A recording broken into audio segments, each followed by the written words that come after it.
तुमने कभी नोटिस किया कि किसी इंसान की वजह से तुम्हारे बिहेवियर में चेंज आ जाता है या तुम्हारी पर्सनैलिटी में चेंज आ जाता है? क्यों कोई इंसान किसी दूसरे इंसान की वजह से अपनी बिहेवियर में, अपनी पर्सनैलिटी में चेंज ले आता है, या मैं कहूँ उसके बिहेवियर को, उसकी पर्सनैलिटी को कॉपी करने लगता है? वेल, इसे कहते हैं डेमोन्स्ट्रेशन इफेक्ट।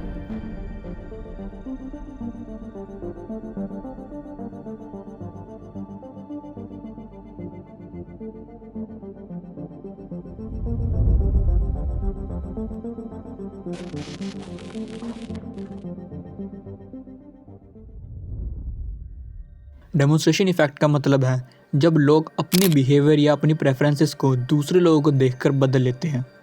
चाहे कोई ट्रेंड फॉलो करना हो, नई स्किल सीखनी हो या हैबिट चेंज करनी हो, सब कुछ दूसरों को ऑब्जर्व करने से शुरू होता है। एग्जाम्पल के लिए फैशंस और ट्रेंड्स। सेलिब्रिटीज़ या अपने फ्रेंड्स को किसी स्पेसिफिक स्टाइल या प्रोडक्ट को यूज़ करते देखकर लोग भी उसी स्टाइल को फॉलो करने लगते हैं और उसी प्रोडक्ट को यूज़ करने लगते हैं। Learning by watching. किसी ट्यूटोरियल या स्किल्ड इंसान को देखकर कोई नई स्किल सीखने का मन होता है। कल्चरल या इकोनॉमिक एस्पिरेशंस।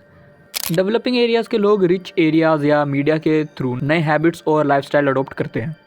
ये इफ़ेक्ट्स मार्केटिंग, सोशल लर्निंग और डेवलपमेंट में काफ़ी इंपॉर्टेंट रोल प्ले करता है। लेकिन कभी कभी ये मटीरियलिज्म या अनरियलिस्टिक एक्सपेक्टेशंस को बढ़ावा दे सकता है।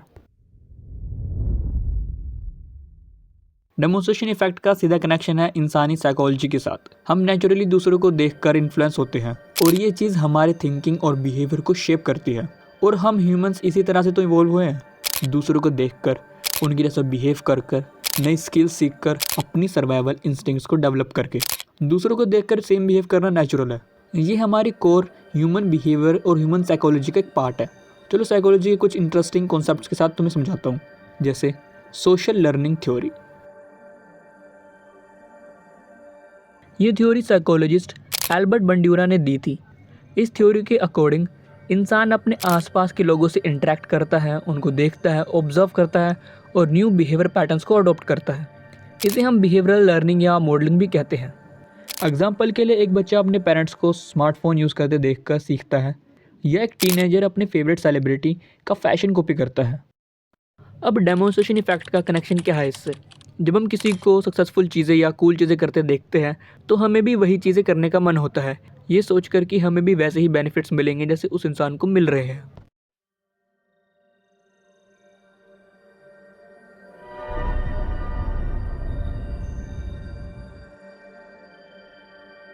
Aspirational psychology. ह्यूमंस अपने सर्वाइवल के लिए या अपनी डेली लाइफ को इम्प्रूव करने के लिए कंटिन्यूसली ग्रो करते हैं या इवॉल्व करते हैं।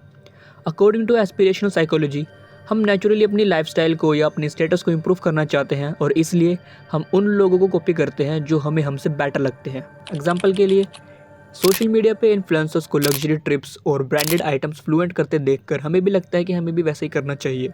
डेमोन्स्ट्रेशन इफेक्ट हमारी उस डिज़ायर को ट्रिगर करता है जो बेटर लाइफ अचीव करना चाहती है।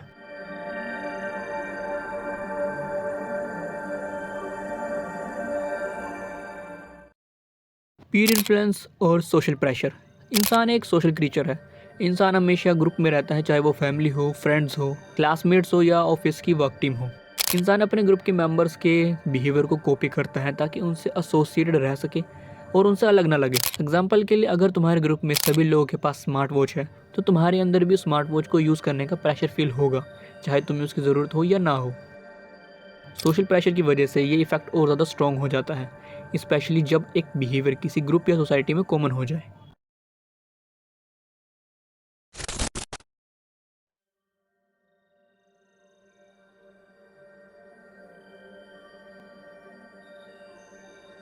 फोमो यानी fair of missing out. FOMO एक साइकोलॉजिकल रिएक्शन है जिसमें हमें लगता है कि हम किसी मज़ेदार या इंपॉर्टेंट चीज़ से दूर रह जाएंगे। The feeling of lagging behind.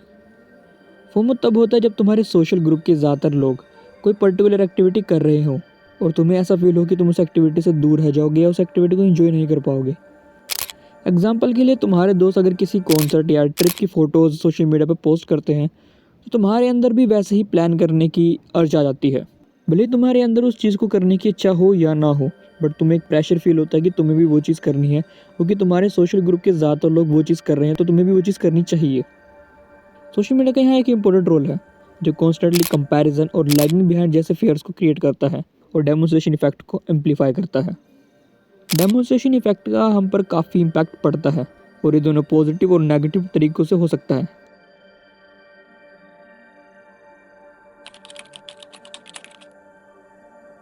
Inspiration और मोटिवेशन।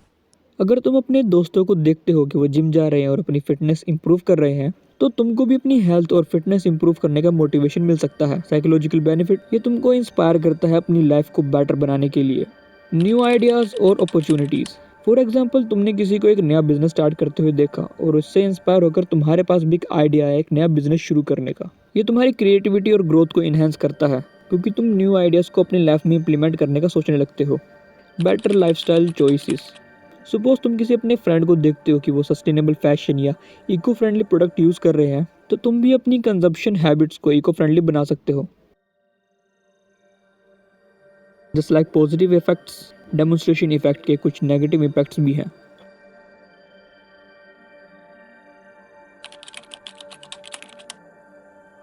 पीयर प्रेशर और ओवर कंजम्पशन। फॉर एग्जाम्पल, तुम्हारे फ्रेंड सर्कल में सभी फ्रेंड्स न्यू मोबाइल फोन्स और गैजेट ले रहे हैं और तुम भी प्रेशर में आके अपना पूरा बजट इन चीज़ों पे वेस्ट कर देते हो, चाहे तुम्हें इसकी ज़रूरत हो या ना हो। डेमोन्स्ट्रेशन इफेक्ट इम्पल्स बाइंग को बढ़ाता है जो फाइनेंशियल स्ट्रेन क्रिएट कर सकता है। Unrealistic expectations. Demonstration effect unrealistic expectation create करता है और तुम्हें तुम्हारे रियलिटी से डिस्कनेक्ट कर सकता है, जिससे मेंटल स्ट्रेस और डिप्रेशन भी हो सकता है।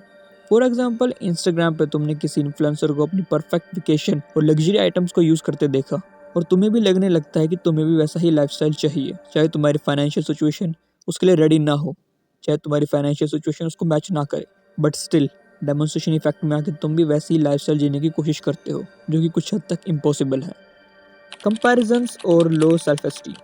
डेमोन्स्ट्रेशन इफेक्ट की वजह से एक इंसान अपने आप को कांस्टेंट कंपेयर करता है दूसरे लोगों से, जिससे वो अपनी ही सेल्फ एस्टीम को गिराता जाता है, जो कि मेंटल हेल्थ के लिए काफ़ी हार्मफुल हो सकता है। एग्जाम्पल के लिए, जब तुम यूट्यूब व्लॉगर्स को और इंस्टाग्राम इन्फ्लुएंसर को देखते हो कि वो कॉन्स्टेंटली न्यू कार्स, क्लोथ्स और गैजेट्स ले रहे हैं तो तुम भी अपने आप को कंपेयर करने लगते हो उन लोगों से कि वो कितने सक्सेसफुल और कूल है अपनी लाइफ में, जो कि पूरी रियलिटी नहीं है। FOMO, fair of missing out. जैसे कि मैंने पहले ही बताया था कि फोमो एक साइकोलॉजिकल रिएक्शन है जिसमें हमें लगता है कि हम किसी इंपॉर्टेंट या मज़ेदार चीज़ से दूर रह जाएंगे जो हमारे सोशल ग्रुप के लोग ऑलरेडी कर रहे हैं। डेमोन्स्ट्रेशन इफेक्ट तुमको अननेसेसरीली एंग्शियस और स्ट्रेस्ड फील कराता है, जो तुम्हारी ओवरऑल वेलबींग को इफेक्ट कर सकता है, जो तुम्हारी मेंटल हेल्थ को भी इफेक्ट करता है। और दोस्तों के एग्जाम्पल मैंने इसलिए दिए क्योंकि इससे ज़्यादा जल्दी समझ में आता, और हमने कभी ना कभी अपनी लाइफ में खुद को अपने दोस्तों से कंपेयर किया होता है या फिर उनसे इन्फ्लुएंस होकर कुछ ना कुछ किया होता है। डेमोन्स्ट्रेशन इफेक्ट नेशनल लेवल पर भी देखने को मिलता है, जैसे cultural influence, democratic governance, economic reforms और यहाँ तक कि लीगल फ्रेमवर्क भी। और इसमें सबसे ज़्यादा देखने को मिलता है कल्चरल इन्फ्लुएंस, और इसका बेस्ट एग्जांपल है वेस्टर्न कल्चर का इंडिया पर इन्फ्लुएंस। वेस्टर्न कल्चर का इंडिया पर आज से नहीं, बहुत पहले से ही इन्फ्लुएंस रहा है, बट आजकल हम सब कुछ ज़्यादा ही इन्फ्लुएंस है वेस्टर्न कल्चर से, चाहे वो फैशन हो, एंटरटेनमेंट हो, टेक्नोलॉजी हो, खाना हो, एजुकेशन हो, यहाँ तक कि बात करने का तरीका भी सब कुछ वेस्टर्न कल्चर से इन्फ्लुएंस्ड है। दूसरी कंट्री के कल्चर से इन्फ्लुएंस होना कोई गलत बात नहीं है, बल्कि एक कंट्री दूसरी कंट्री के कल्चर से इन्फ्लुएंस होकर चीज़ें सीखती है, अपने कल्चर की कमियों को ठीक करती है, यहाँ तक कि ग्रो भी कर सकती है। बट प्रॉब्लम तब आती है जब तुम किसी और कंट्री के कल्चर को कुछ ज़्यादा ही फॉलो करने लगो और अपनी ही कंट्री के कल्चर को भूल जाओ। बिकॉज एक कंट्री का कल्चर सिर्फ कोई सोशल एक्टिविटी नहीं होता, बल्कि आइडेंटिटी होता है उस कंट्री की और उस कंट्री में रहने वाले लोगों की। जस्ट थिंक, तुम्हारी पहचान क्या होगी वर्ल्ड लेवल पर, कि तुम एक इंडियन हो, और एक इंडियन को क्या चीज़ इंडियन बनाती है? इंडिया का कल्चर। बट जब हम लोग ही इंडिया के कल्चर को फॉलो नहीं करेंगे तो हमारी पहचान ही क्या रह जाएगी दुनिया में। इट्स जस्ट लाइक कि तुम अपनी फैमिली की कोर वैल्यूज़ भूल कर अपनी नेबर की कोर वैल्यूज़ को फॉलो करने लगो। एंड मैं यही नहीं कह रहा कि ये गलत है, किसी वेस्टर्न स्टाइल को मत फॉलो करो, जो तुम्हारा मन करे करो, but don't forget your core cultural heritage and values. So demonstration effect के कुछ नेगेटिव इम्पैक्ट्स भी हैं और कुछ पॉजिटिव भी। अब तुम पर इसका पॉजिटिव इम्पैक्ट है या नेगेटिव, वो तुम देखो। I am just here to explain, so just think.